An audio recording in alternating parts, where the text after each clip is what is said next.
Livre des Proverbes, chapitre 26. Comme la neige en été et la pluie pendant la moisson, ainsi la gloire ne convient pas à un insensé. Comme l'oiseau s'échappe, comme l'hirondelle s'envole, ainsi la malédiction sans cause n'a point d'effet. Le fouet est pour le cheval, le mors pour l'âne, et la verge pour le dos des insensés. Ne réponds pas à l'insensé selon sa folie, de peur que tu ne lui ressembles toi-même. Réponds à l'insensé selon sa folie, afin qu'il ne se regarde pas comme sage.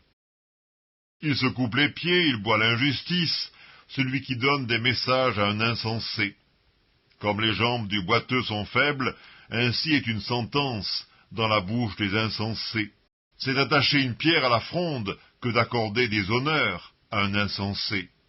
Comme une épine qui se dresse dans la main d'un homme ivre, ainsi est une sentence dans la bouche des insensés. Comme un archer qui blesse tout le monde, ainsi est celui qui prend à gage les insensés et les premiers venus.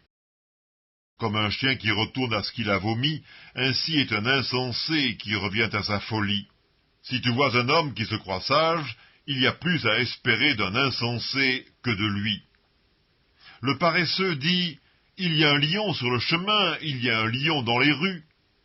La porte tourne sur ses gonds, et le paresseux sur son lit. Le paresseux plonge sa main dans le plat, et il trouve pénible de la ramener à sa bouche.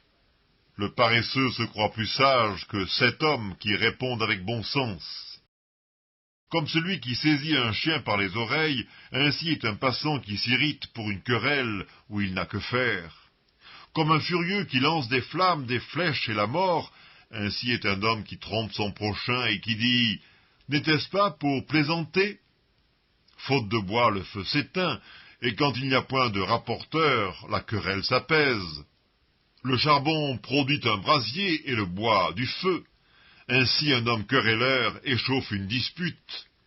Les paroles du rapporteur sont comme des friandises, elles descendent jusqu'au fond des entrailles. Comme des scories d'argent appliquées sur un vase de terre, ainsi sont des lèvres brûlantes et un cœur mauvais. Par ses lèvres, celui qui hait se déguise, et il met au-dedans de lui la tromperie. Lorsqu'il prend une voix douce, ne le crois pas, car il y a 7 abominations dans son cœur. S'il cache sa haine sous la dissimulation, sa méchanceté se révélera dans l'assemblée. Celui qui creuse une fosse y tombe, et la pierre revient sur celui qui la roule. La langue fausse est ce qu'elle écrase, et la bouche flatteuse prépare la ruine.